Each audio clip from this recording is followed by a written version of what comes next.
The tavern. I hope you guys have enjoyed the halfway point so far. We're a little bit into the elimination and the advancement stages. I'm Frode and I'm joined by Brian Kibler, and we're about to introduce to you guys the next match, which is the first player that's going to be sent home from the Bahamas. Yeah, I mean, of all places to get knocked out of a tournament, you don't want it to happen anywhere, but we just saw, the sand, the beaches. You got some stuff you can keep yourself busy with the next few days. A nice consolation prize. It's XHope from China up against b787 from Japan. Here's a take a look at their deck lists, and we do have the bans in. It seems like we won't have the old Freeze Mage versus Control Warrior. It's interesting. B787, the only person to bring Control Warrior, and he might not even get a chance to play it all tournament if he drops here. And he was saying that it's his favorite deck. He was inspired by Matson, a fellow Japanese player who qualified for the Winter Championship last year, and Control Warrior was his favorite deck, and that kind of bled through to his protege here. Maybe not too much to be concerned about, though, because B787 said all he wanted to target was decks like Pirate Warrior. So we do know that's a possibility for him to sweep it. Or will Reno Priest be once again a weak spot here, Brian? It performed very poorly in the first series. Yeah, we really wasn't impressed by how the Reno Priest deck played out in the previous series. Not only did it lose, but there were a lot of games where it just didn't even feel like it was in the game. He felt like he just kept drawing the wrong cards at the wrong time, but that's going to happen when you have so many situational cards in your deck. Yeah, triple Reno strategy, certainly bold, but we'll see what ends up happening. Let's go ahead and meet our players. Our first, hailing from China, please welcome to the stage, XHope.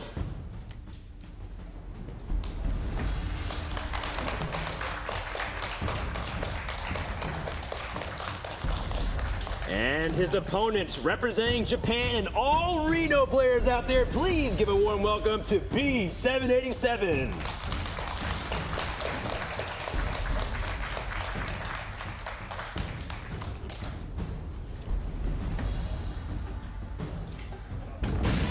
It's go time! b787 versus XHope.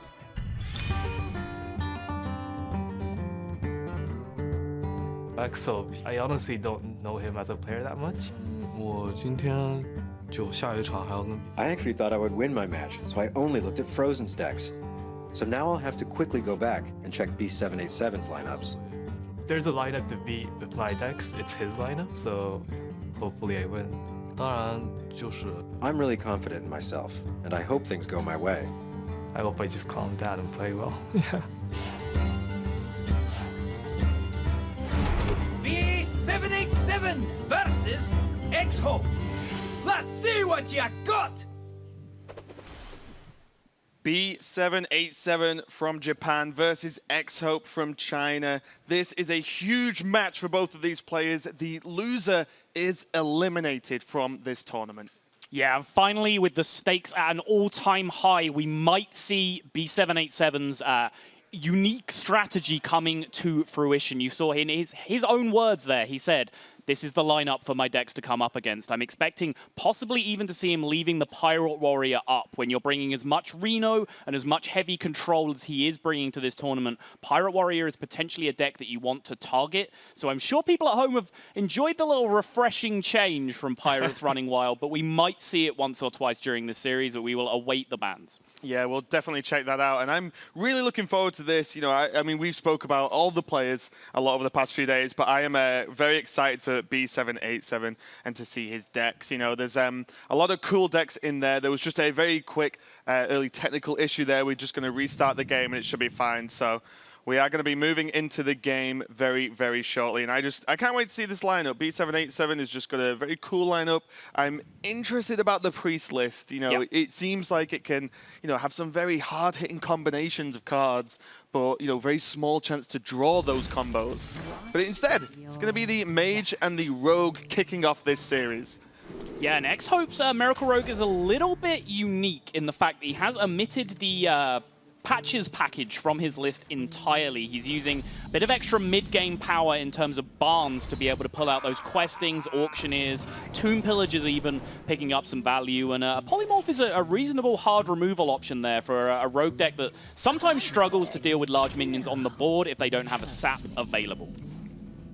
Yeah, definitely going to be flexible later on, but at the moment XHope has not drawn much much really to start with this pressure, to be honest. He can clear off this Mistress, nothing too crazy. Gets the health back, of course, with the trade with the weapon, so nothing to worry about. But I feel like as the rogue here, you really want to start getting to those Tomb Pillagers very, very quickly. Yeah, Tomb Pillager against pretty much any control deck, which, hey, b787, his whole lineup is control decks. So in this entire series, Tomb Pillagers are going to be a crucial card for XHope because they're just such a powerful mid-game minion. They demand strong removal options from your opponent, which then, even if the removal takes place, you still get the coin in return, and it siphons strong removal away from your Edwin, your Auctioneer, your Questing Adventurers, the real killer threats in the deck. So that's why Tomb Pillager is such a crucial card to pick up when you're trying to build mid-game board development against these control decks. Yeah, and speaking of coins, we could have seen the Doomsayer that turn if XHope was on the coin, because there's a chance to coin out, Tomb Pillager and really start to ramp up the pressure. But because B7 knew that wasn't available, he can hold on to this Doomsayer and maybe even play this turn to deny the potential 4-drop. We can see, of course, that the only 4-mana card in hand is a Polymorph, and probably not worth doing on a Doomsayer empty board. Doesn't seem too strong, no, but this matchup quite often is decided by the power of your Kazaka's Potion, so B7 having access to that early on is a very big deal. 4 damage AoE is massive just because of the amount of rogue minions that it lines up against so well, and Polymorph effects are worth their weight in gold because our soon-to-be dearly departed card Conceal is the absolute backbreaker in this matchup. Yeah, I'm okay with that card, taking a bit of a vacation for itself. Just like we have for this, and it's definitely one of these scary cards to come up against in this rogue deck. And the Doomsayer does come down from b787 just to deny the potential of the 4-drop, as we mentioned a little bit earlier. But XHope can just continue to take this slow. He's probably kind of okay that the Doomsayer is down now and there's not a lot to play for, because it means it's just gone. He doesn't have to worry about it, unless it comes from a Resurrect from a Kazaka's Potion. Yeah, I mean, that's one of the considerations anytime you play Doomsayer. B7 was deep in the tank that turn, really thinking through his options. Coin 4-drop, either of the 4-drops in his hand was available to him. He chose to go with that Doomsayer. The reasoning behind that, as you said, blocking that 4-mana turn, which we've already explained, is such a big deal for XHope. And B7 was using it to just tempo and set up this Kazaka's Potion. Does get the 4 damage AoE effect, which is massive. Yeah, and this second choice as well is going to be interesting to see what B7 actually went for. And it was the deal 5 damage. Yeah, I was just going to say, because cards like Questing, Big Van Cleef, you can really help the 4 damage from the AoE, plus the 5. You can pretty much just remove anything on the turn it's played, right? Yeah, it's also one of the big frustrations of playing against Kazaka's because, your opponent getting one particular effect off a 5 or 10 mana is, above 50%. So, you can reasonably play around these eventualities. It's a serious thing that you can consider. When it comes down to a specific dual combination, obviously that percentage nearly halves. So you're coming down to the position where you never play around a specific 2-card combination. So a big board with one big Edwin, one big Questing, and then another wide board alongside it, that's something that you'll generate and feel safe, and that particular Kazaka's combination can be backbreaking against that. Yeah, and XHope does finally draw into the Tomb Pillagers, so, this might not be a Gadgetzan turn. He could go for Gadgetzan Prep, Conceal, see what happens. Does have a coin as well in hand, but he's just going to go for the Tomb Pillager this turn, take it a little bit slower. And, this is reasonable, but b787 is actually, fairly ahead, and look at all this AoE he has. Now he has the Twilight Flamecaller as well. Yeah, Flamecaller, one of the unique tech choices in his deck. He is tilting his decks with a control strategy and giving extra nods to defeating aggressive decks as well. And the 4/6 body, Streetwise Investigator, I believe, is the name. 4/6, great stat line to pick up off Firelands Portal. We saw the white eyes in the previous series. It's not quite in that school of outcomes from Portal, but you will take a 4/6 every time. And most importantly, he looks pretty cool. As far as I'm concerned, I think he's a really cool artwork on that card. Style over substance, as always, Raven. Yeah, I was going to say, that pretty much sums it up, doesn't it? Gadgetzan is going to come down this turn, though, and here the cycle begins. We've seen a lot of these style of turns already in this tournament with these big rogue plays, and we're going to see it right now with both preparations in hand and the coin. It's going to open up a lot of options for XHope here. Yeah, and it's curious. You're kind of seeing the big difference between, for example, Stanudachi's deck in the previous game and B7's in this series. A fairly well-known, exhibition match was played between Fino and Rage in this matchup because there was a lot of disagreement as to who won. The Reno Mage was very, very dominant, but it was a super cycle-heavy, burn-heavy deck that was getting the job done, similar to what Stan was playing. B7's much slower, much more minion-based, much more value-based, much more anti-aggro, and that's the kind of Reno Mage deck that Rogue can exploit because they get so much more time to do disgusting things like this. I hope a spell was... Yeah, there we go. It's always a little bit scary on moments like that. You see the rope end, it's like, has he locked in all the turns? And he has, though. So XHope is fine with this stealth. But there's a Kazakus potion that isn't going to be able to quite get rid of the Quested Adventurer. The number 5 on that minion is very, very important, as it cannot be targeted for the extra damage we talked about earlier on the potion to get rid of it either. Yeah, but wait just a minute here, because again, even though this isn't the burn-heavy deck from B7, he is pushing serious amounts of damage here. That deal 5 on the Kazakus potion that we talked about being able to help kill an Edwin or a questing, that can hit face. That puts XHope at effective 9. The Forgotten Torch in hand puts him at effective 6. A couple of pings can go alongside that. He's just one more burn spell pickup away from ending this game. Yeah. Never forget about just going face, because a lot of the times, that's when you win. And it looks like that's going to be the play. 5 damage to face, does clear off the gadgets, and so Quest Adventure is a threat, but being on 29 health, something crazy would have to happen to flip this game super hard this turn, at least, for XHope. Yeah, Cold Blood and Eviscerate are available here. He has Swashbuckler to lead the turn out. Double Cold Blood, in fact. So with just those 4 cards being played, that's 5, 10, 15, 21 damage, plus 22 from the dagger. So we'd need additional sources of damage or 7 additional cards, which seems unlikely to happen. So if the Swash picked up significant burn in that spot, there could have actually still been a potential lethal this turn. Which is just silly. It is. Okay, so we are going to see the Cold Bloods being used. I imagine XHope is going to clear off this 4-2. Sitting around on A health, you can't really trust anything to go right if you leave this guy up. So unfortunately, he is going to go away as he's removed by the Eviscerate. Here comes Van Cleef, though. And this is a huge threatening board. Look at that Quest Adventure. Casual hit for 18 and a 10-10 on the board as well. Yep. Unfortunately for XHope, Blizzard does not care too much about the size of the minions. It will buy him a turn here. Both Cold Bloods used alongside that Eviscerate, so even if there was the Leroy in hand for XHope, B7 would probably feel relatively comfortable surviving this turn. But he does have to think about setting himself up a win condition of his own. Blizzard ping face would push XHope down to 7. Blood Mage, Forgotten Torch, ping the turn after is only 5, so he is short right now. He needs to figure out how he's going to get through the rest of his deck and pick up another burn spell. I was actually thinking Blood Mage Blizzard because, one, if it stays alive, hey, spell damage is pretty good when you're trying to kill your opponent. If it gets removed, well, you're drawing a card, which means you're drawing towards more burn to end this game very quickly. Rogue, not a class known for its healing at the moment, at least.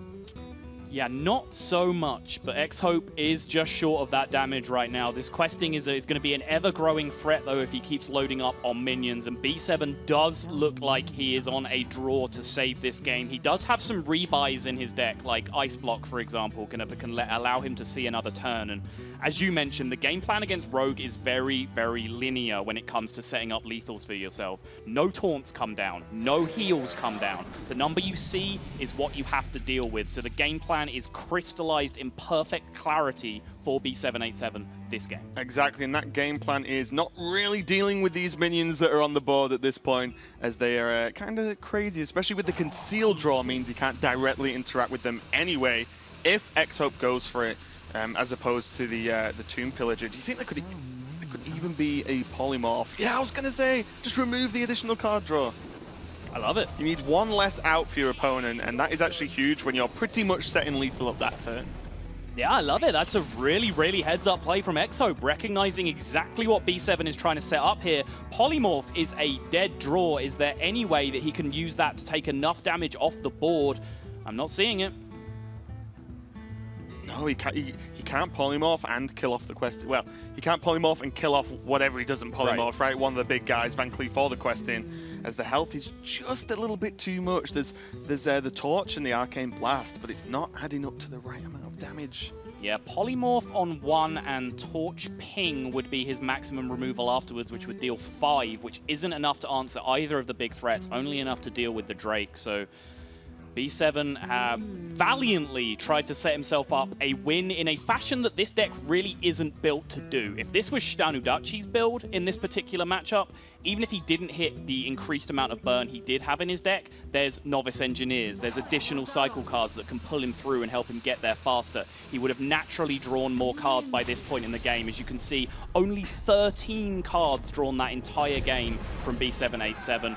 And I respect the line that he took trying to set up that win condition, recognizing that he can't stay in the long game against XHope's Rogue, but just falling short at the last there. That polymorph on the Blood Mage, we'll never know, but that could have been game-defining, series-defining, championship-defining for XHope. It really could. As we mentioned, this is an elimination match. The loser is out. The winner lives to fight another day at this point. I was just going to say as well, the difference, you know, that an Ice Block would have made buys you one more turn to potentially draw that damage and squeeze in a few more pings. If Ice Block was live, the actual previous turns may have looked differently because you know you have that additional turn. So kind of crazy. It looked like B7 was in such great control of that game, but then, you know, Rogue did its thing basically for XHope, and it worked out in the end for him.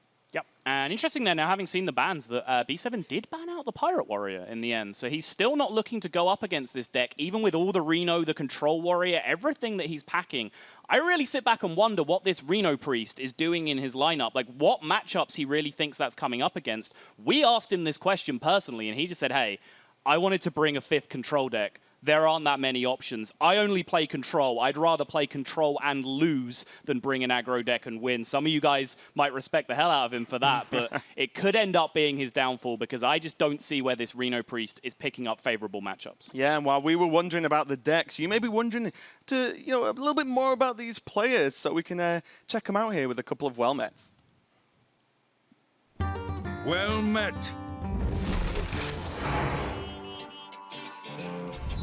我是来自欧 M 战队的 XHope， My name is XHope, and I'm from China. 我 My last name is XING, so I chose X, the first letter of my last name, as the first letter of my battle tag.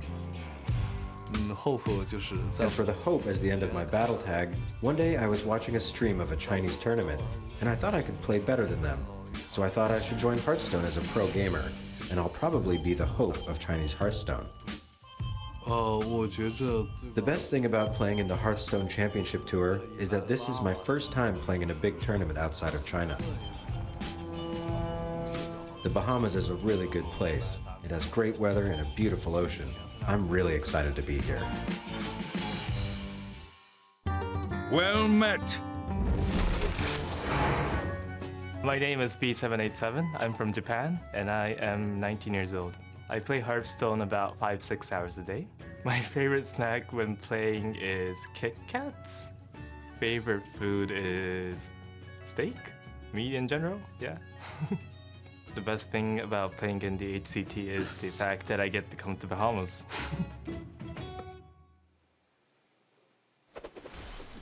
Both players excited to be here, but now the tension's going to be kicking in as this is the elimination match. B787 is down 1 game to XHope, taking the win last game with his Rogue. Yeah, just looking at those media pieces, B7, I loved how every answer he gave still seemed to be in the form of a question. It's like, what's my favorite snack? Kit Kats? Yeah, I think. I have a question for you, B7. Reno Priest? Oh, wow. I'm sure you'll answer after this match. What is your favorite snack? Excellent question. Do I have to answer in the form of a question in standard B7? Yeah, and I'll tell you if it's allowed or not. No, I'll get back to you later. Oh, okay, great.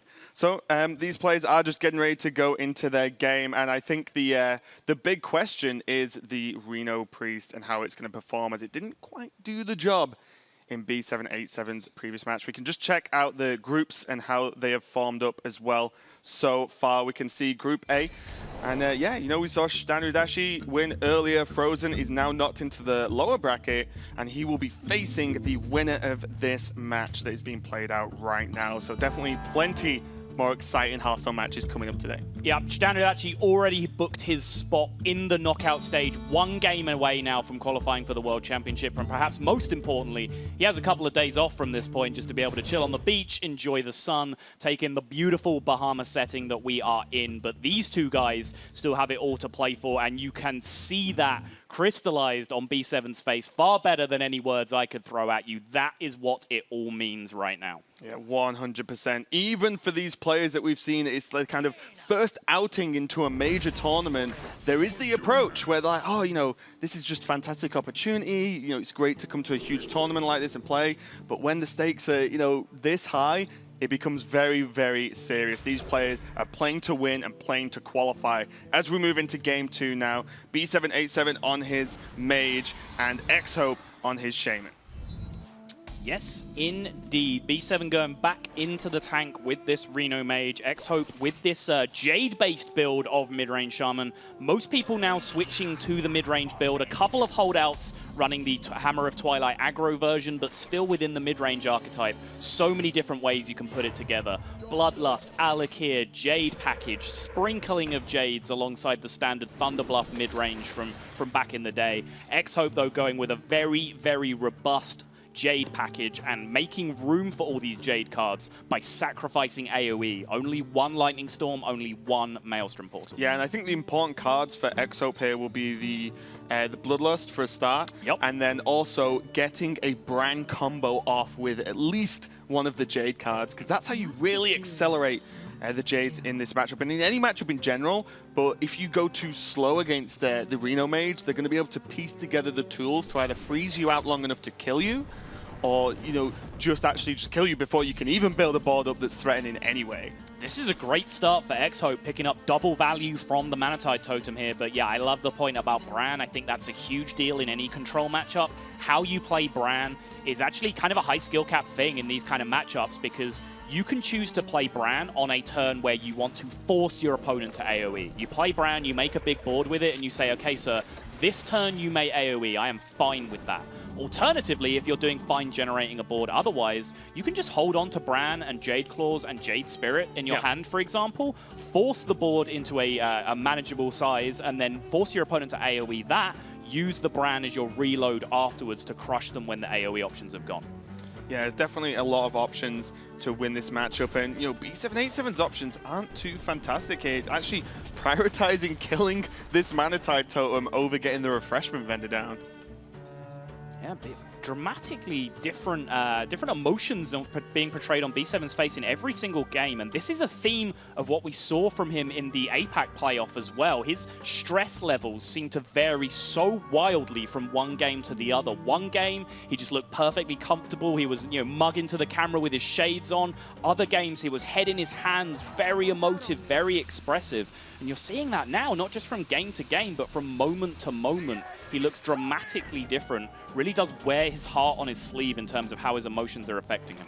Yeah, and I think this this play with the Doomsday actually gives a big nod to XHope as to what kind of hand b787 has. He doesn't have anything really that proactive. He's just got to try and hold out and wait and try and deny some of this early Jade build-up, potentially. No great proactive options for XHope just yet in the early turns, but that downside has been offset by the upside that he got such a great Manatide Totem early on, picking up all these additional resources that are now filling his hand. Now he can start to explode onto the board over the next couple of turns, but that is a smart Doomsayer from b787. Recognizing when you need to tempo Doomsayer is a key skill for any Doomsayer deck, because some decks, if you just wait and wait and wait, go for the Frost Nova Doomsayer, Blizzard Doomsayer kind of thing for the full lockout, so many decks have tools to be able to deal with that, with hexes, mulches, all these kind of things you can come up against. So Interesting little exchange. B7 tempos out the Doomsayer. XHope says, you know what? It is worth me sacrificing one card in my hand to make essentially every minion I play for the rest of the game +1/+1 bigger. Yeah, and there's the brand, so that is available as and when required. There was an option to just hero power that turn. It's like, you know, the go-to option. Oh, Doomsayer, okay, I'll just press hero power. Because it does, as we can see now, reduce the thing from below. So you're getting some kind of like half value from a bit of a rough Doomsayer turn. But XHope, yeah, just choosing to say, okay, I have 2 Jade Lightnings. Worst case, I can use them to remove minions. Right. And if the Jades are, like you said, 1 bigger, then I can remove a minion and effectively play a minion, so then sort of swap that tempo very, very quickly. Yeah, I think the consideration for XHope that turn when he was planning out is the totem wouldn't have actually given him any more mana efficiency this turn. He was able to totem plus thing this turn anyway at the cost of 3. If it was 1 cheaper and it was 2, that only leaves 1 mana left available to him. That doesn't give him any extra board development options. So the idea was either, you know, reduce my thing from below or increase my Jade count. One of those didn't really matter in the situation if he was planning to play thing anyway. So he went with increasing the Jade count, and I totally agree with that decision. Yeah, and it's only a matter of time until Jade Claws is drawn, and then Bran, as we discussed in the earlier series, it just gets incredible. Oh, 5 mana, 2/4 that effectively has Taunt, a weapon, and 2 Jades onto the board. Absolutely insane. B787 does have the Frost Nova though, and Frost Nova timing in this matchup is key. You need, the second you either do it too early or wait too long, you lose. You need to buy the perfect turn and then to set up the damage to finish the game, or otherwise it just doesn't matter when you Frost Nova at that point. Yeah, the longer you wait, the more damage your Frost Nova prevents, essentially. Especially against such a linear scaling deck as Jade Druid. Yeah, the board just naturally gets bigger as the game proceeds. As you said, wait 1 turn too long, Bloodlust, boom, and that is the end of the game on the spot. I'd love it if that was the Bloodlust noise. Boom. It's just like all the extra damage. Finished. Okay, so Thing from Below, it's on 1 health. The Water Elemental also on 1 health. It's the battle of the 1 health minions. It is. Jade Lightning Flame Tongue is something that immediately leaps out at me here, or Jade Lightning Maelstrom Portal actually looks even more promising. That sets up the Flame Tongue for you to be even stronger on the following turn, and it uses a bad card from your hand in the Maelstrom Portal, not famously particularly strong in this matchup, while preserving a good one in the Flame Tongue totem. But he does actually choose to go with the Flame Tongue line. That's very, very surprising to me. Yes, especially just because the spell damage totem is just great. Yeah. It's just a great card. Second Jade Lightning in his hand, Storm in his hand. Yeah, it allowed him to get the really clean Jade Lightning there, and that's the that's one of the powers of Shaman in general, is that just that spell damage totem is absolutely huge in a lot of circumstances. This does develop the Flame Tongue, but in a deck where you're expecting to fill the board, you can get like tons of value from Flame Tongue later on. Yeah, and also, how much value is this Flame Tongue really? Because this entire left side right now is exposed to just a ping. That would isolate the left-hand side of the Flame Tongue totem and reduce some of its value, even if he couldn't deal with it. It also opens up very, very effective turns like Forgotten Torch ping or Frostbolt ping, which takes so much of the power off the board. I feel like I would have liked to see the Maelstrom in that position. I think the plan for XHope might be, obviously depending on what B7 plays, he can just go straight into Jade Chieftain on the left, which then summons 2 minions to the left of the Flame Tongue, and the first minion on it is Taunt. Yep. So then, you know, the Taunt normally has to be traded up first, and you can get double buffs that way. So I guess there is a plan if you imagine your opponent to just ping and then, you know, move on with a, you know, a sort of lesser impactful turn. Yeah, but there is the Frostbolt ping turn that I was talking about, leaving just that 2/2 on the board, turning down the option to Forbidden Flame that thing down, because Forbidden Flame is capable of taking out a much more high priority minion later in the game. If there's a huge Jade in play that he needs to deal with, Forbidden Flame outside of Polymorph is one of his only effective ways to do that. Polymorph has now been picked up. Yeah, and one of the key cards in any, when you're playing Jades against a Reno deck, more common than not, is the Dirty Rat as well. If that's combined with Bran, or you just get Dirty Rat onto the second Jade Chieftain, for example, then you actually losing the ability to proc that 1 additional Jade can actually be a huge deal, especially in Shaman, because in Druid you can kind of go infinite if you use the Jade Idols, so it's not the end of the world. In Shaman, you can't. Like, you pretty much have a set amount of Jades you can summon outside Bran living forever. You know what I mean? That set amount is quite high, though. You can still make some big old Jades when you get there. But yeah, well, the whole idea is getting there, though, right? Because Yep. if you only have one Jade guy in your hand at that time and it gets pulled, Sure. then you have to wait to draw the next Right. Jade minion, then you've got to play it and then build it up that way. So, you know, even just pulling out one can be impactful. But speaking of Jade minions, Aya's a pretty good one. Aya is pretty solid, yeah. It looks like XHope now is going to rely on that Maelstrom Portal just to pick up a favorable trade. That is the absolute nuts off of Portal. The 2/4 injured Valdir entering play without activating its self-damaging battle cry. 2/4 off a 2-damage consecration is essentially what just happened that turn. Pretty good card. I would play that card. Also, there was the Healing Stream Tome as well, just to back up in case the injured Valdir felt like damaging itself. It would be like, oh, the Tome's got you covered. It's fine. But yeah, this is absolutely huge. Flame Strike coming down now.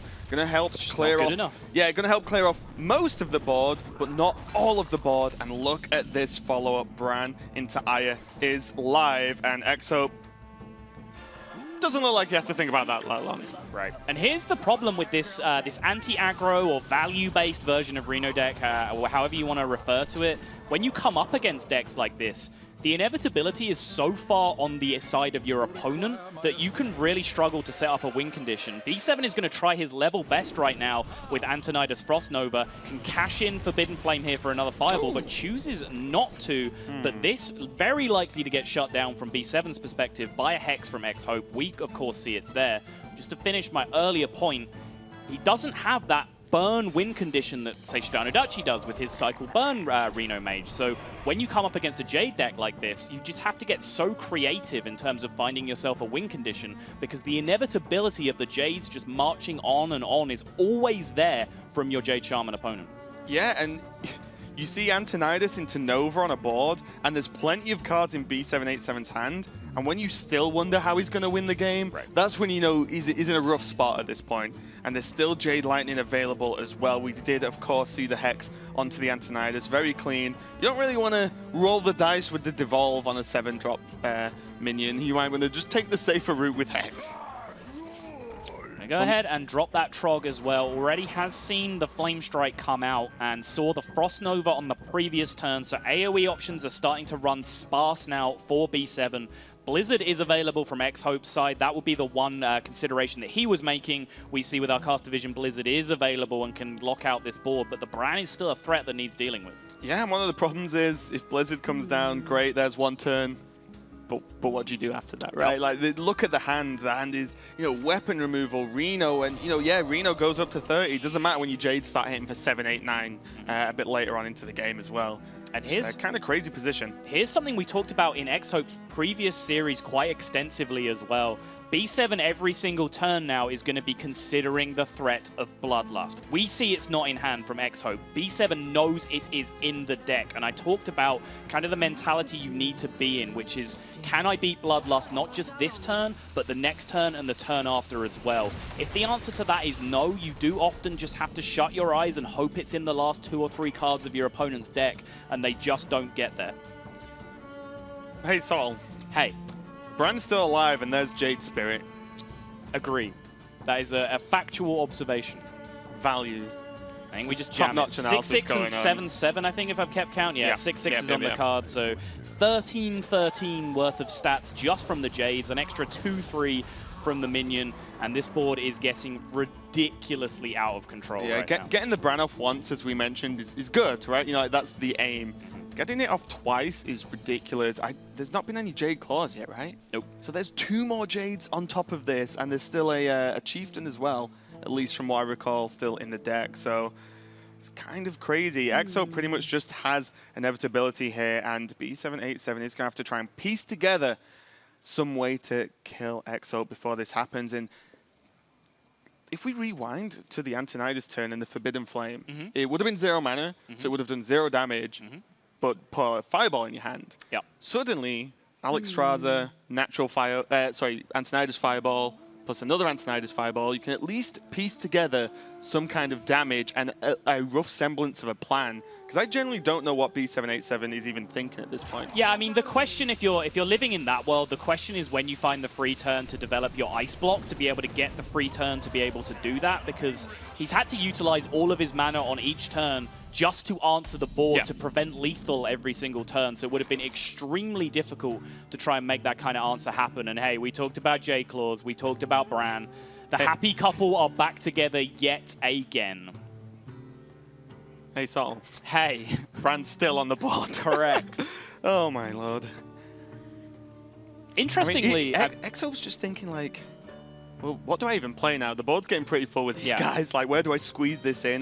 For anyone that doesn't know, I was just going to say, if the board is full and XHope plays the Jade Claws, the Jade count still increases, even though the minion does not appear on the board. So even if there's no trades he could do to lose the minions, you still do get the +1 counter on the Jades. Yeah, that shouldn't happen right now because if he wants to develop a board, he does have that Reno to trade smaller minions out to make room for the Jade Lightning and the Jade Claws if he wants to go that way, but he is just going to go right ahead and find the lethal here. Took his time to count Jade Claws and Jade Lightning, punishing for exactly 30. He actually attacked preemptively with the I was going to say, could have devolved his way through that taunt if he wanted to. Could have overkilled for one. XHope is going to go out to a 2-0 lead, and B7's lineup yet again is looking like it might be letting him down. Reno Mage, very popular archetype, but my question is about the particular build that he's put together, how appropriate that was for the tournament meta that he's been facing.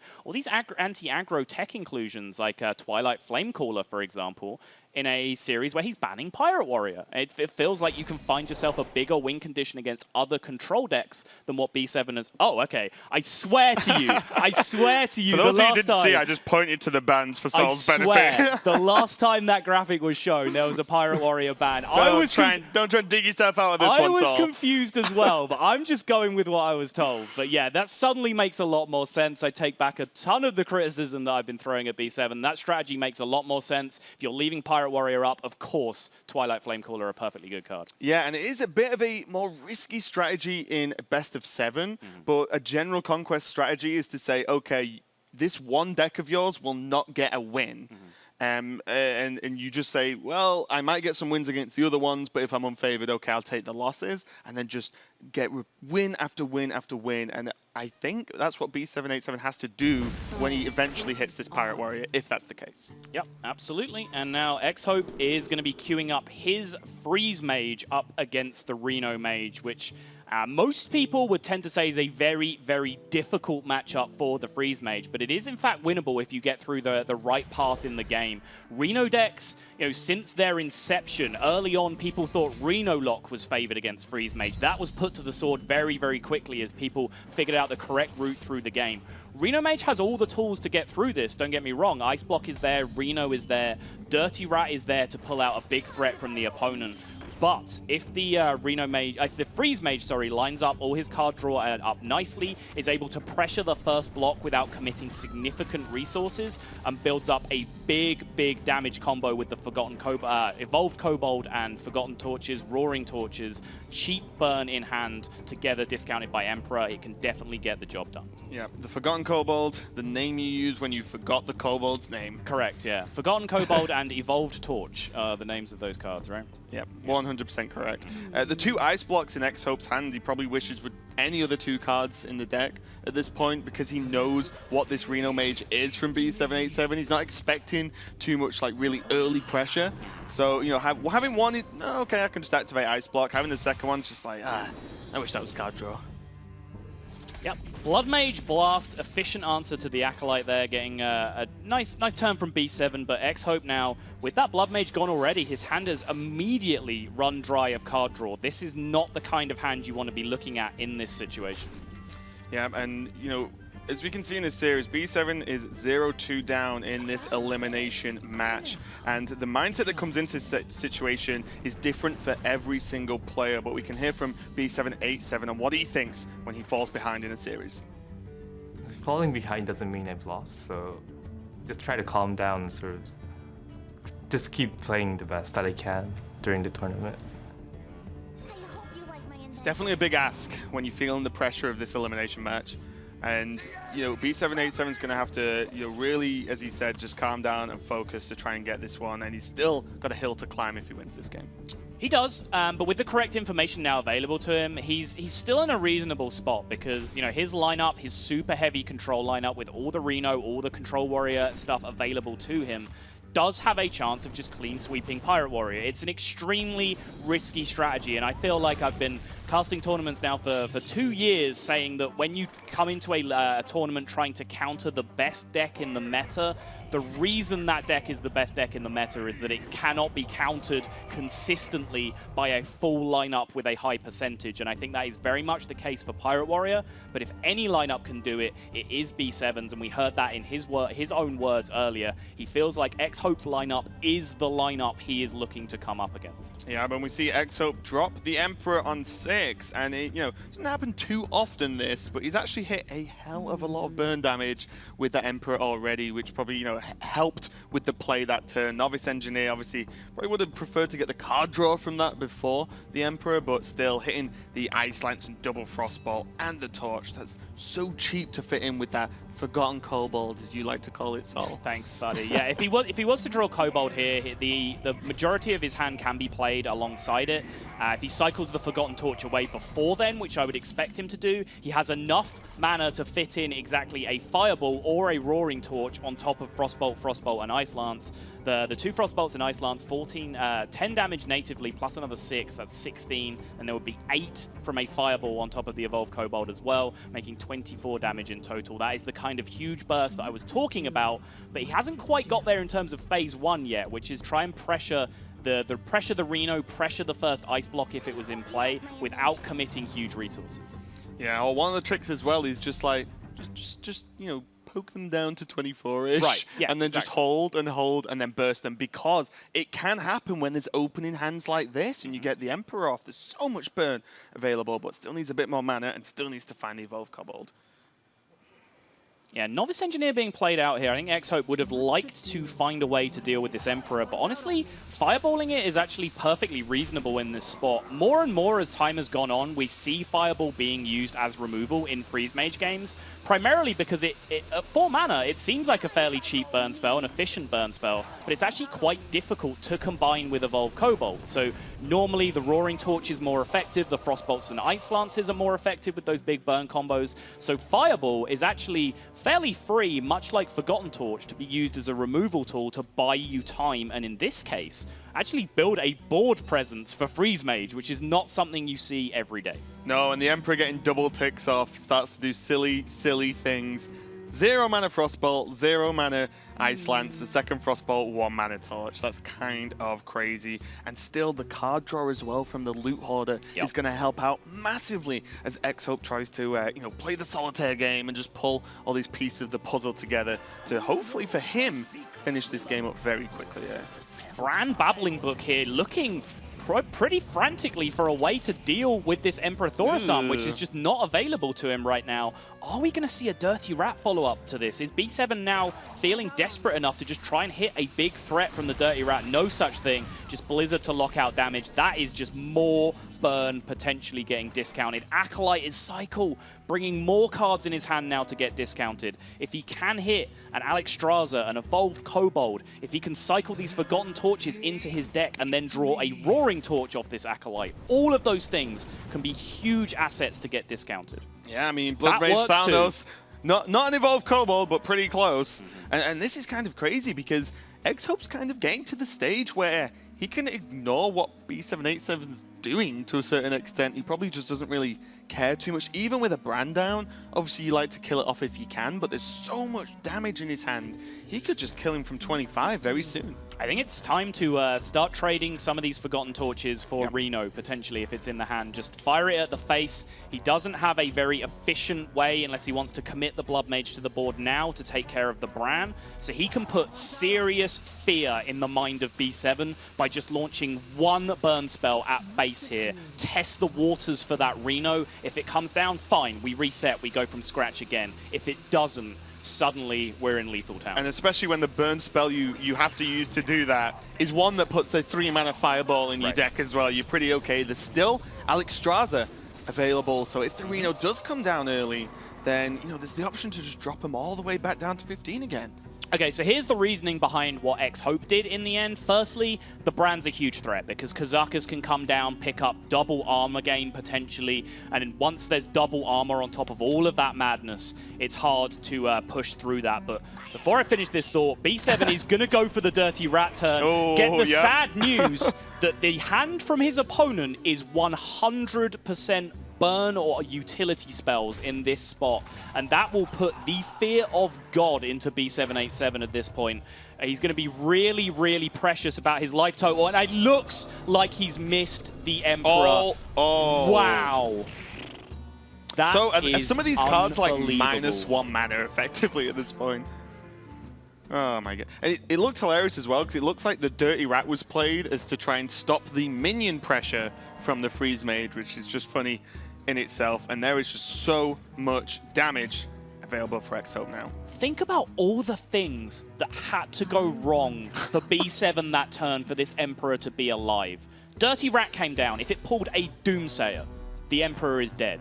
And then the Arcane Missiles, Greater Arcane Missiles coming out afterwards, all three missing the Emperor. On top of the fact that that Emperor has just been sat there the whole game. He hasn't drawn a Fireball. He hasn't drawn a Polymorph. He's drawn no way to deal with this. Forbidden Flame would have done the job. B7 rightly looking absolutely devastated by the way this game is going right now. Those Arcane Missiles did not look so great to me. I think they need a rename for that card going forward. And yeah, b787 is just kind of like, okay, let's see what happens. And this Emperor just getting the work done. Even the Emperor hitting, what, twice? Yeah.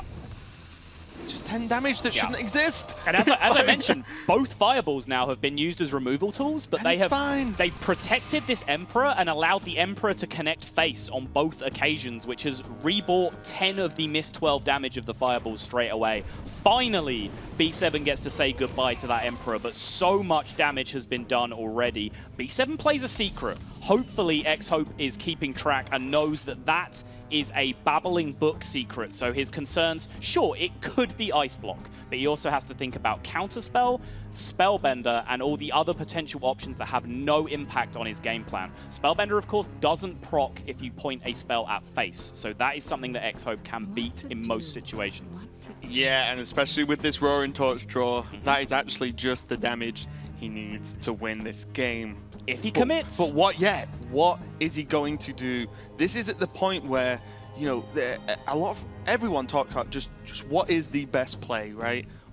You tell me, so what is the best play if you are XHope here? Okay, yes. Lead with Doomsayer. That checks for Mirror Entity. You have enough mana available to you to play the Frost Nova, which checks for Counterspell. Spellbender is irrelevant. So now we are in the situation where XHope has tested every single secret he can, and he is just going to commit. Great recognition from XHope. The hand tracking was on point here. You can see by his actions that turn, he knew he was playing around a Babbling Book secret, not a live Ice Block from the deck.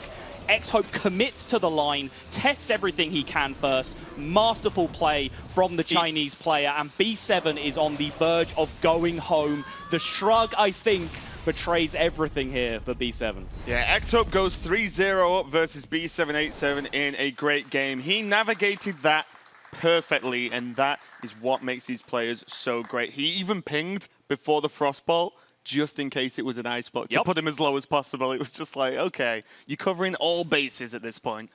Yeah, and this is just about keeping your play on point. You know, let's make no bones about it. XHope was fortunate that game. His Emperor sticking for as long as he did was a very unrealistic scenario. You will not see that happen too often, giving average luck for both players. The fact of the matter is, when it came down to it at the end, that was a very high skill play from XHope to be able to finish that game out, to have the fortitude to commit to that play, and then the technical skill to sequence everything perfectly to play around every possibility. Yeah, absolutely great play, and I'm about to utter words that I didn't think I would say, at least for a long time, is we've got a treat for you, audience. We're going to see Pirate Warrior. Oh, baby. This is coming down to the wire. This might look like 3-0. It might look like B7 is dead and buried. It is 3-0, but B7 is not dead and buried. His super control-heavy lineup and his decision to leave Pirate Warrior up, the first player that we have seen with this strategy all day, all tournament long, he is betting his World Championship qualification on leaving the best deck in the format alive and kicking. XHope now has 4 chances to punish him for that. That's 4 too many chances for a Pirate Warrior as far as I'm concerned. This would scare me to no end if I was b787, but he is confident in his deck choices. This is the style he likes to play. So we're going to see if it pays off for him right now. XHope, not the craziest opening hand. He's going to keep the South Sea Captain, which is a huge power-up card. And now he has Nazos First Mate, Fire Warak, South Sea Captain. He does have a semblance of a curve. b787, you can already see, though, the way he thinks these decks will beat Pirate Warrior. There's Voidwalker on the board. He is running Pirate / Patches, as you can see in hand. Not where he wants it, but still he can use it to respond to any of the one-drop openings here. Yeah, this is super low-curve Reno from b787. Fiery Warax can come down and take care of this 1-3, but B7 has so many early game tools in his deck to be able to counteract aggressive strategies. He has the Bloodsail Corsair weapon destruction alongside the Patches, which he has unfortunately drawn. He has the extra 1-drops with Voidwalker, Mistress of Mixtures in there as well, cutting out the clunky cards like Mountain Giant that you will never get to play against an aggro deck. This is as finely tuned a Reno Warlock as you can get in terms of defeating Pirate Warrior. Yeah, and this opening hand and the Voidwalker has led to a potentially funny course of turns in Coin Fire Warak swing, and then swing next turn into double Nazos First Mate, which just looks silly, but it actually just might be the play because your follow-up can be South Sea Captain, which makes the First Mates 2/2s and suddenly makes quite a scary board for b787 to deal with. Yeah, definitely the play from where I stand. The life tap is going to come down. We'll see if XHope is going to pick up a 2-mana minion here or whether he just has to slam face just in order to get some board development this turn. I mean, sure, the War Axe to face, it's doing the job in terms of counting to 30 as quickly as you can, which is all Pirate Warrior is interested in a lot of the time. But it is a little bit wasteful, but the upside that you get from the 3 1/1s that you're summoning on board, Patches included, when you're curving into South Sea Captain the next turn, I think you just have to jam this guy face and play your 1/1s. Yeah, especially because that course of turns builds a board, and then you follow it with the Frothing that was just drawn, which means you have multiple trades into, for example, a Taunt or a Doomsayer that comes down to help buff the Frothing going forward. So I like this. I think anything else would just feel too slow. Agreed, yeah. And this is just the way you've got to play a lot of the time. You put as much on the board as possible, not going for the second First So Mate. that indicates to me that he wants to go Frothing next turn and not the Captain, potentially. He's potentially also considering the threat of a Mind Control tech coming up against him, which actually, no, he's not. That's not a card that is featured in B7's list, so he's not even preemptively planning around having 4 minions on the board. He is just thinking about that Frothing turn follow-up. Yeah, and another kind of a nod to Pirate Warrior. If they've ever got a wide board, you probably lost anyway at that point, and Pirate Warrior can deal plenty of damage with just 1 to 2 minions with the size of the weapons they can get as well. So Doomsayer is going to come down though, and it is going to go off with the help of Patches trade into some of the minions there. Yeah, it may have also just been a nod to the threat of Demon Wrath on curve there, not wanting to put the additional card into it, but I don't think that's too huge of a deal in that spot. But now XHope has a little bit of a dilemma here. He can get himself a decent board presence with that Nazos First Mate that he did hold on to alongside the Bloodsail Cultist and get a pretty solid 2/4 weapon alongside that, or he can follow through the plan it looked like he was going with, which is getting that Frothing down as early as possible. And Frothing is one of the huge cards when you come up against these resilient decks that B7's entire lineup is made up of, because it's the one card that if it sticks, it's infinite damage. Pirate Warrior just essentially has a limited amount of tools in their deck for dealing damage. When they stick minions like South Sea Captain, like Frothing Berserker, that's when your damage grows exponentially. Yeah, and I personally, I think the Nazos First Mate into Cultist is really nice here, because you kind of just fish for a Shadow Bolt, right? You know, just in case, Sure. because that Shadow Bolt just will be used. You know, you can't just be like, well, what if he plays Frothing next turn? Well, this 3/4 just lives and punches you in the face then. So I do like that ordering, and then you have 2 minions on the board for them to play Frothing and start trading away. And it looks like XHope agrees. I do love this play. I think this is the correct way to go about it.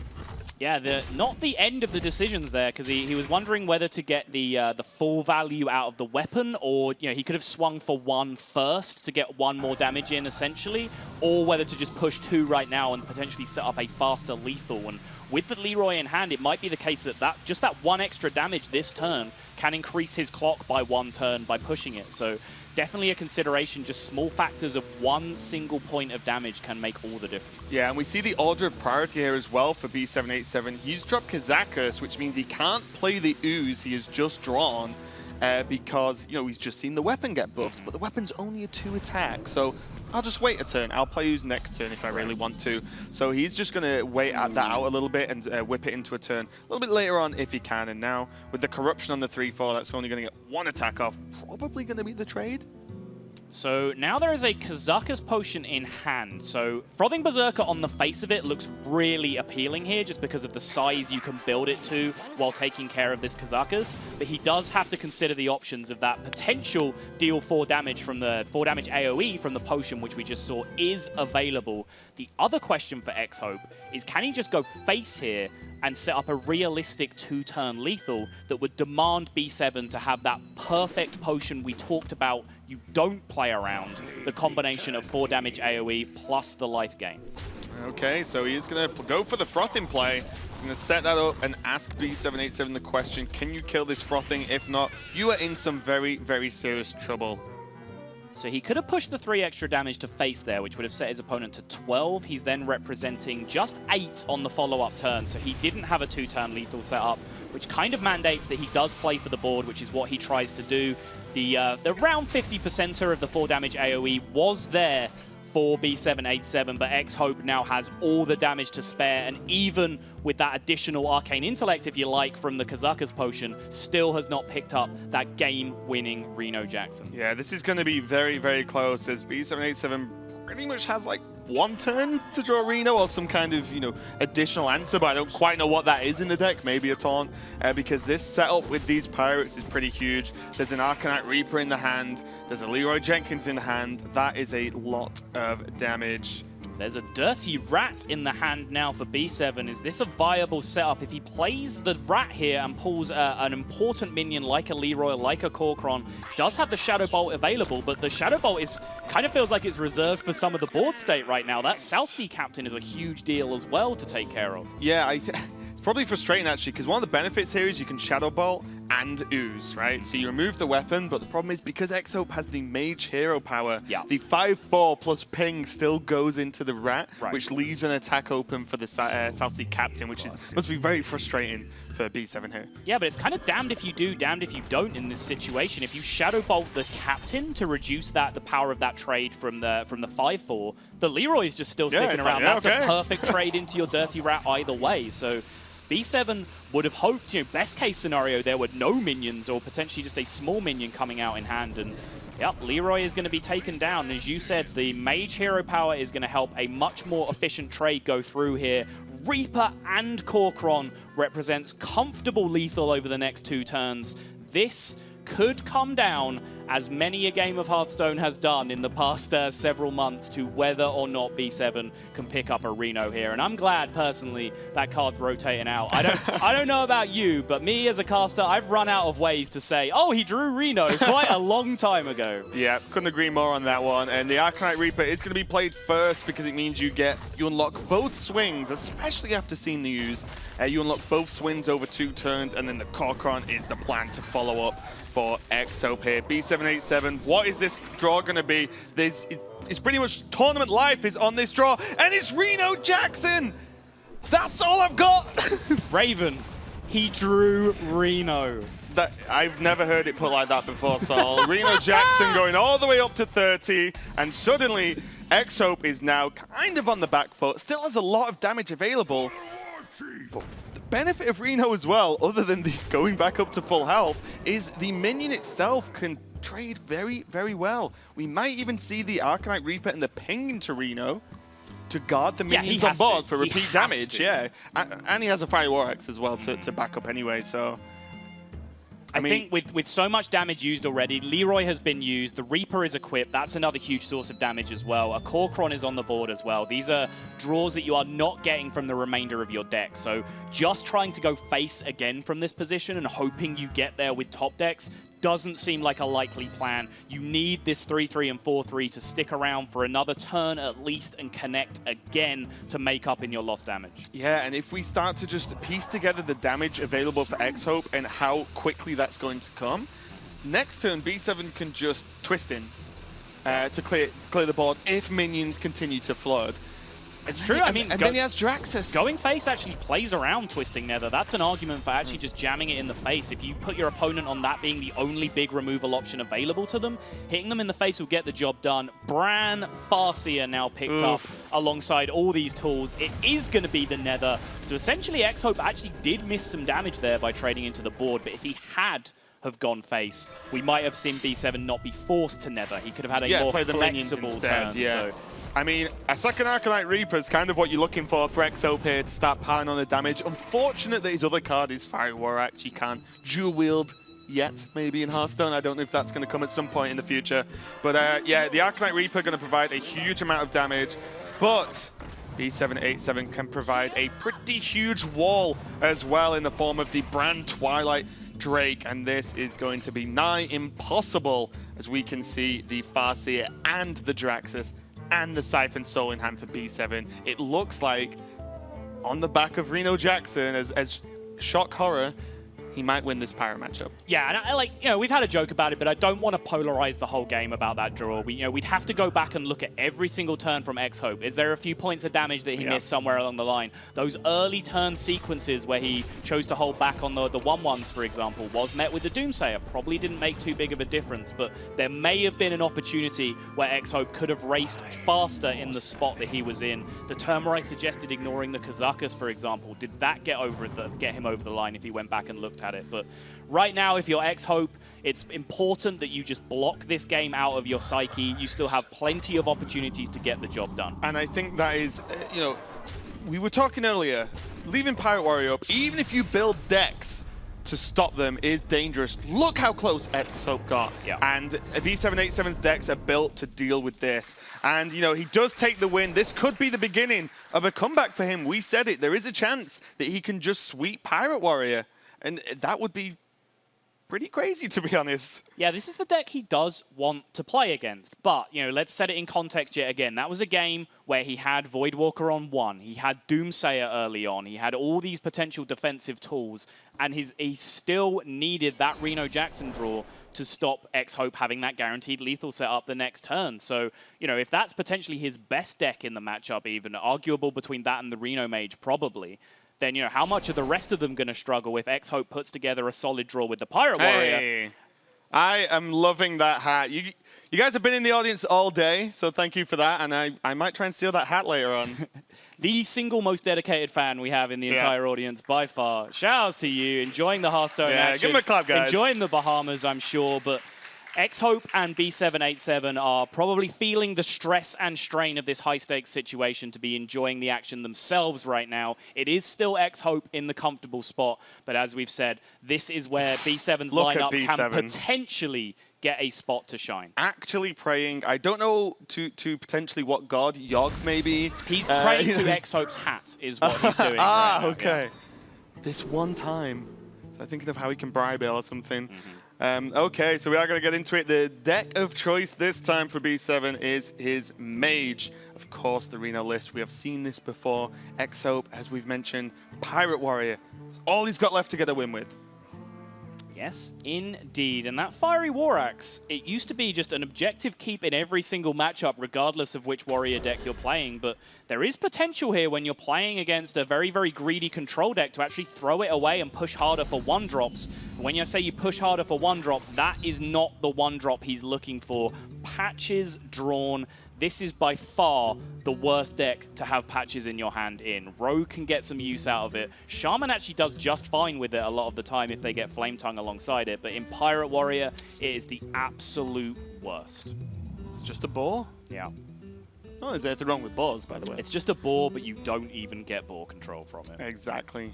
Exactly. But it might have to just come out on turn 1 at this point. Get him. Is it even worth skipping? You don't get further benefits. I guess the only thing you can do is play Captain and patches on 4 and just like, yeah, +1 damage, in which you would have already made up with this play. Yeah.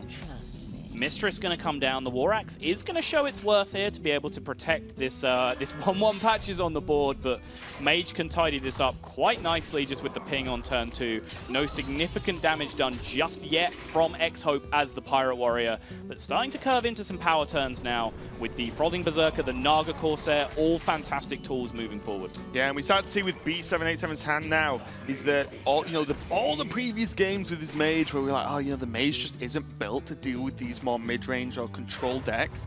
Well, look at that now. It's looking pretty reasonable to deal with almost anything XHope brings out. He's pretty much just looking for one weapon removal tool, and then it looks like he's got the starter kit to win this match. Yeah.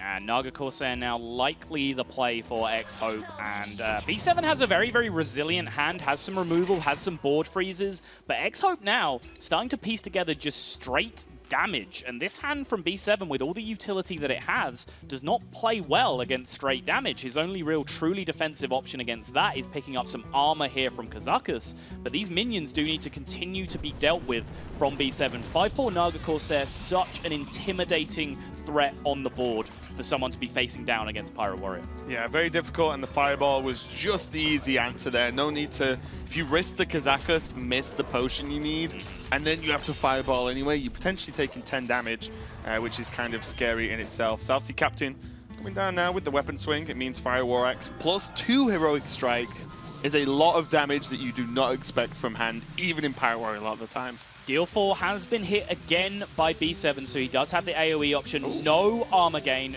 no card draw, only resummon and deal 5. But resummon will get him in the Mistress, correct, which is a heal 4, so that wouldn't be too bad at all. Not guaranteed now that he's played the Babbling Book, though. He'll B7.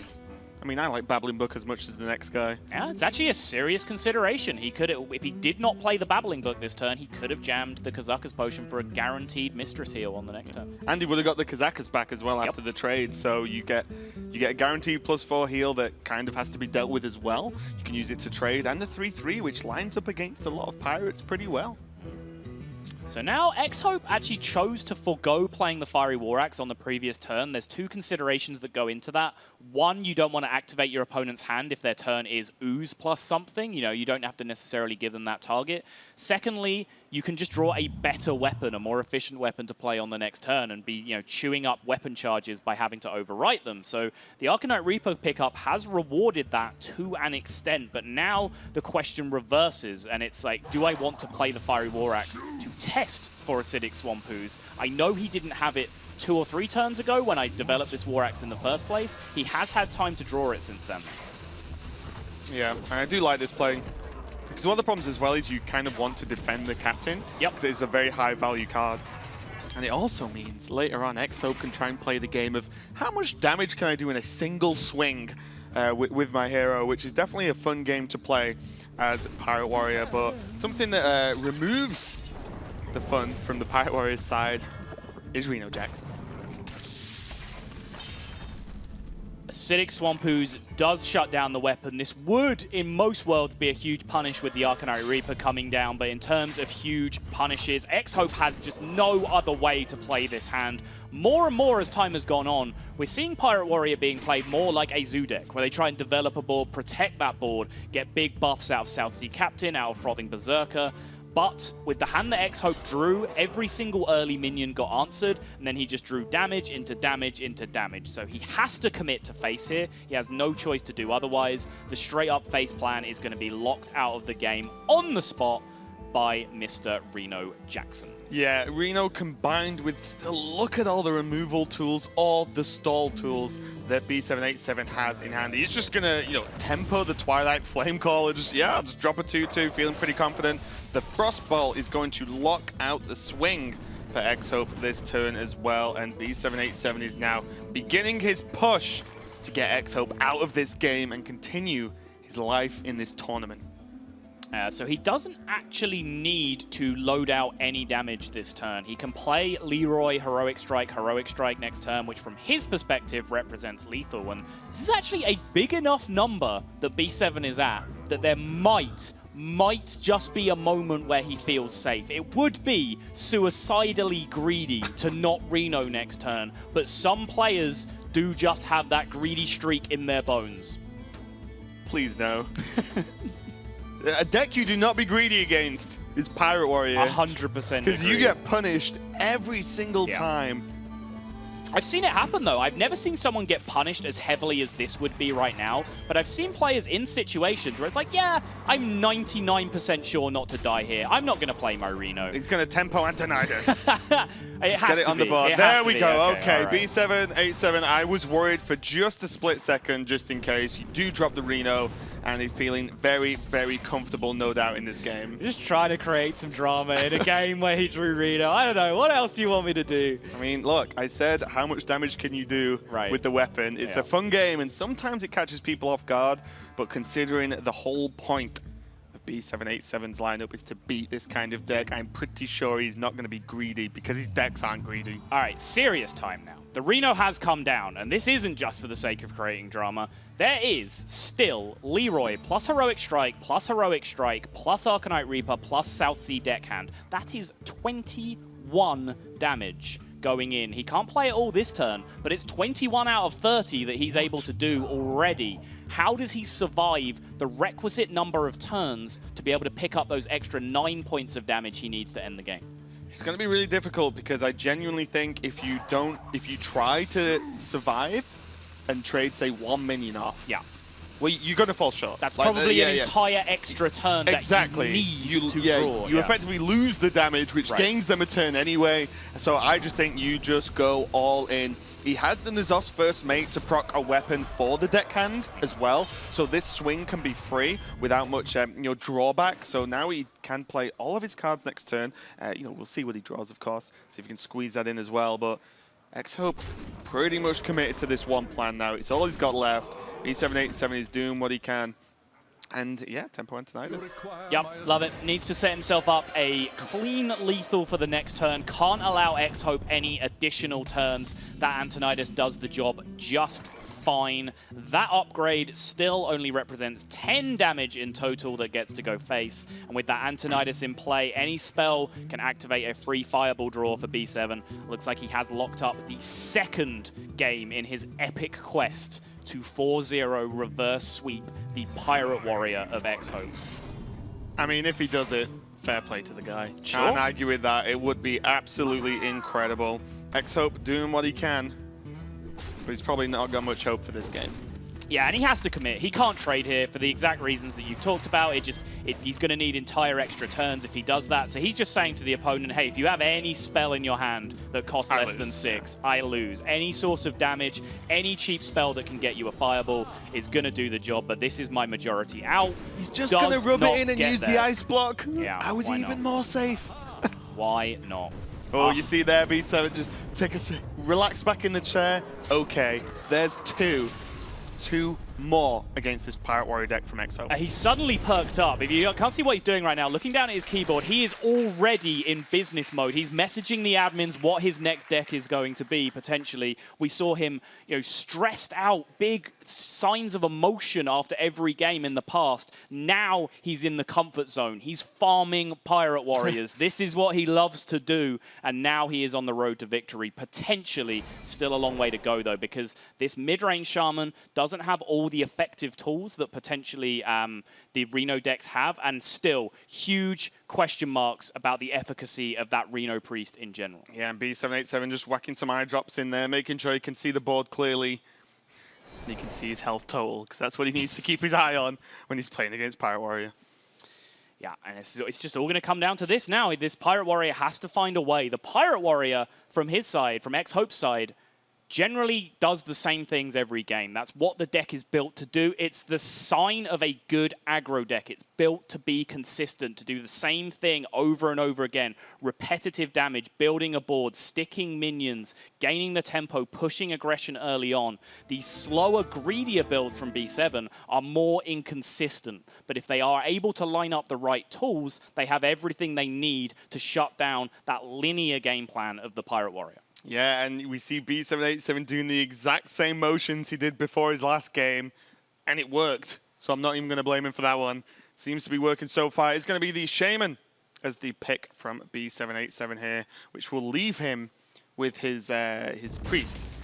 The To be able to Reno get the win Priest later. will be the decider if it gets that far. But let's talk about B7's list here. His Shaman deck has only one Feral Spirit, which is a little bit concerning coming up against Pirate Warrior. Feral Spirit is an enormous card. Not early in the game so much, but as a late game wall. When there's an Arcanite Reaper staring you down, that's when Feral Spirit can really pick up enormous amounts of value. He does also have, predictably, double Jinyu Water Speaker in his deck.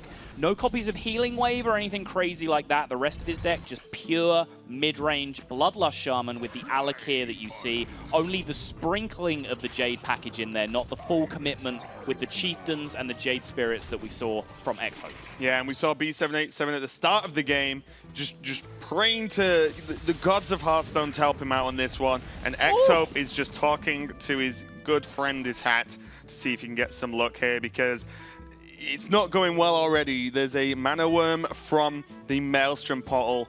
The Maelstrom just clearing up the first turn from the Pirate Warrior is pretty horrible for XHope here. And even the Jade Claws coming out is a great tool to continue to trade away with minions as well. Yeah, if you missed the game earlier, XHope's opening round game, and are wondering what this hat is all about, we thought it was just a nervous tick at first, just, you know, something he does with his hands, with his mouth, just chewing on his hat a little bit.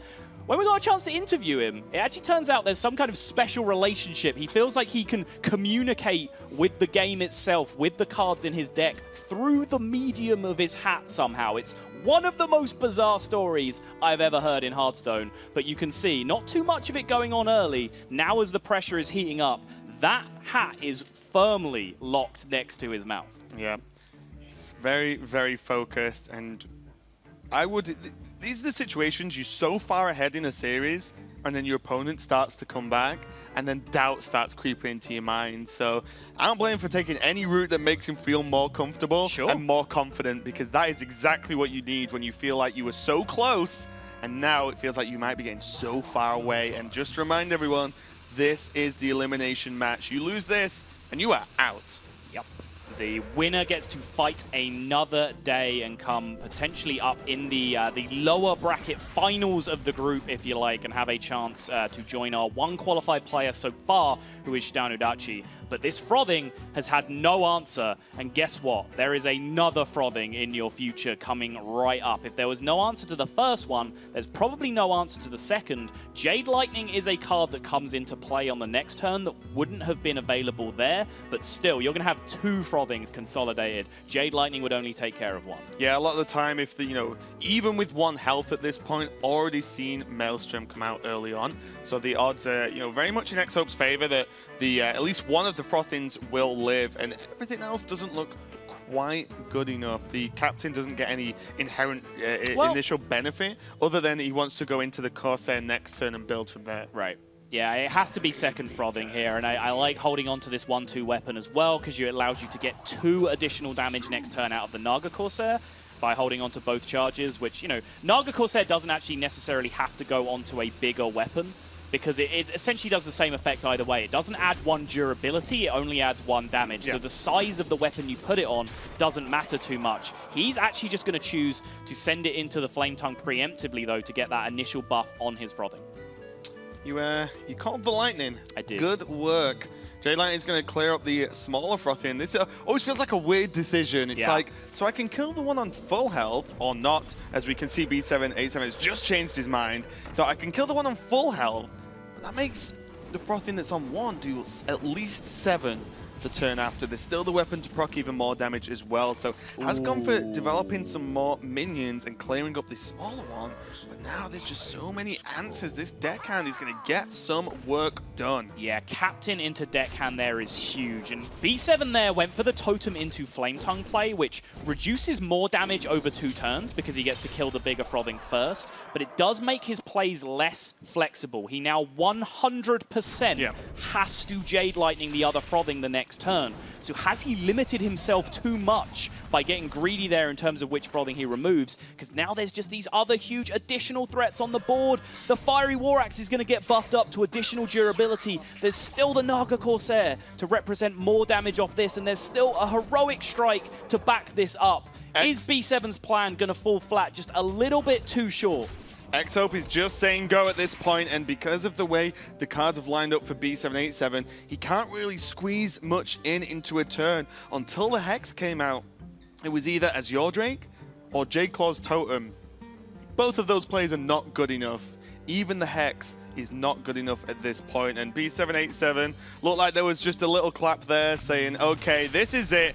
After a very, very close couple of games there, B787 could have been on the verge of coming back. XHope does finish up this series with the Pirate Warrior. Yeah, a valiant effort in the end for B787. Once we got the right information that the Pirate Warrior was left up, his strategy started to make more sense, his tech decisions make sense, but my big question to someone that brings a strategy like this is, does the maths add up? Can you beat the best deck in the format, even with the optimal choices, with a high enough consistency to make it a viable strategy? But I think throw all that stuff out the window. I think B7 will have gained a lot of fans at home just because of the mentality of, hey, I'm a control player. These are the decks I play. These are the decks I love. My inspiration was to follow Matson, who was a control warrior player. This is what I'm going to do. Come hell or high water, I'm playing control. Yeah, and we can see the Group A bracket and how it is shaping up as we move on through day one. B787 has been knocked out of the tournament, and he now, he isn't going home yet. He can hang out with us. He can watch the rest of the matches. Just so you all know, we're not going to ship him home. But XHope does move on to face Frozen later on in the tournament, and Stanu Dashi, obviously the current winner of that group. So everything's starting to shape up as we move further through day one. But we do have XHope now standing by with Rachel for some words on that very close victory. Thank you so much, guys. XHope, you had a really tough match against Stanu Dashi before. Now you recovered, came back in a huge fashion here against B787. What did you do to reset yourself after your match earlier today? 你之前的话和你之前的对手那场比赛其实结果很不理想。那么但是在这场比赛当中你表现很好，你是怎样去调整你自己，或者做了哪些准备？其实因为我觉得在打第一个对手的时候，卡组上本身就有劣势，特别是在第一局输掉之后，我觉得可能我的希望已经不大了。从那个时候我就已经开始调整我的心态了。然后打第二个对手的时候，然后应该是我觉得卡组有优势，所以可以拿得下来这场比赛的胜利。Actually, I have some disadvantage on the first round of the match, and after that I realized I need to adjust myself. So step by step, I recover my confidence, and in this round of the match, actually I have the advantage on the deck, so now I can win the match. And when you did, but tell me a little bit about the pressure of playing in an elimination match on this. Your tournament life was on the line. 因为其实这相当于是一场淘汰赛嘛，那么就告诉我们一下，你有什么比较好的办法去缓解压力？其实我本身是一个不太会缓解压力的选手，然后我能做的只是让自己没有压力吧，如果一旦有压力在我身上的时候，我是缓解不掉的，然后只能通过朋友们陪我聊一会儿天，然后在这里还要多谢我的艾乐。Actually, during the match, I will not going to carry the pressure anymore, because if I carry it, it will be double. Yeah, so if I have the pressure, I have to talk with my friends, so I don't carry it anymore. So, and lastly, I would like to thank my translator. Yeah. Hey, shout out to you. Thank you so much. And to your hat as well for the information it was giving you. More on that later, but for now, we'll go back to the casters. Thanks a lot, Rachel. Interested to know if that's what he really said. Yeah, It's translator just making it up. Yeah, he said his success is all down to me. Yeah, exactly. Yeah. But no, that was an absolutely amazing series. XHope is going to be moving on. And unfortunately, b787 is knocked out the tournament. He was a great player, at least for me to watch. It was a joy. And he is going to be hanging around for the rest of the tournament as well. So we're going to check in with TJ and Admirable over at the analyst desk. Yeah, it was an emotional finish for b787 as his tournament life here at the Winter Championship has come to an end. But I think he made a splash not only in the tournament, but on our hearts, Admirable. That's right. It's been one of my favorite players to watch because his emotion has just been outwardly shown at every step of the way. Whether it was triumph, whether it was defeat, every single moment, you knew how b787 felt. Yeah, he said he would rather lose than not bring Control Warrior to the tournament. The only player to do so